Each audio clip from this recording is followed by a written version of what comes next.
Bienvenue dans Amusé, le podcast qui parle d'art simplement. Je suis Julie Bonneau, je vis à Paris, j'aime l'art, la culture et les musées, et j'ai créé ce podcast pour partager cette passion.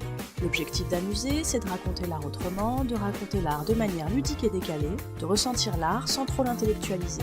Si comme moi vous aimez apprendre sans faire trop d'efforts, vous êtes au bon endroit. Un nouvel épisode d'Amusé est mis en ligne tous les lundis.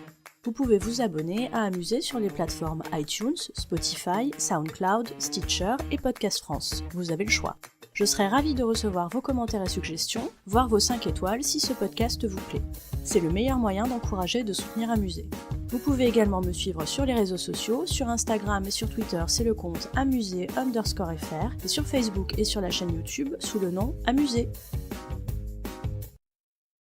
Si vous avez suivi attentivement les premiers épisodes de cette mini-série sur les artistes importants de l'histoire de l'art, vous avez pu remarquer que je passe d'une période à une autre sans aucun scrupule. Eh bien aujourd'hui j'enfonce le clou, et après un passage dans le XXe siècle avec Cézanne et le XVIIe avec Rubens, on parle dans le XIXe siècle et je vous parle de Manet. Édouard Manet, à ne pas confondre avec Eugène, son frère qui a épousé la peintre Berthe Morisot, est donc un peintre qui a vécu en plein dans le XIXe siècle. C'est un contemporain, ami et soutien des impressionnistes, même s'il refusera toujours de faire partie de ce groupe. Différence de taille avec le groupe des impressionnistes, Manet peint en atelier et non en plein air comme aiment le faire les impressionnistes.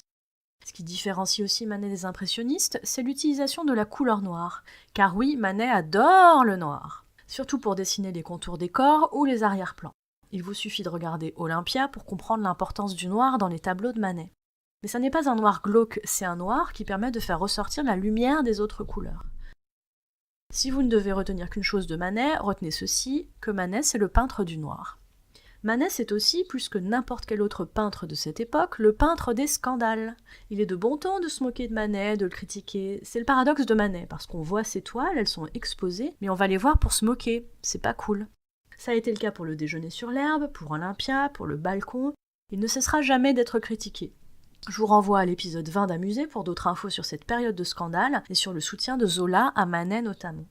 Alors pourquoi tant de haine ? Eh bien, tout d'abord, on reproche à Manet les sujets choisis. Ce qu'il aime Manet, c'est peindre son époque, dire quelque chose de la société dans laquelle il évolue. C'est le cas pour Olympia, par exemple, qui montre une prostituée.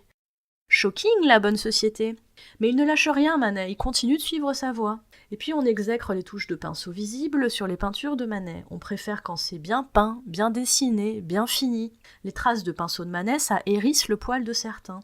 Enfin, il brouille toutes les pistes, ce Manet. Ça énerve, il mélange des portraits et des paysages sur le même tableau, il ose des associations de couleurs bannies par les règles de l'Académie. Bref, il bouscule tout ça, il n'en fait qu'à sa tête, il ne respecte pas les règles, vilain garnement.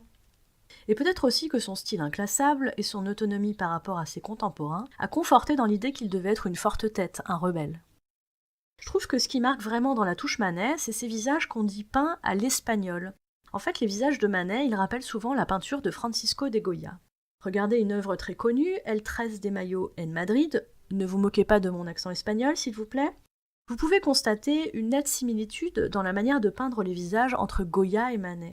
Au-delà de ça, vous voyez aussi une même utilisation du noir, les mêmes traits de pinceau visibles, il y a clairement une filiation, une inspiration. Alors voilà pourquoi Manet a tant fait parler à son époque pour tout ça.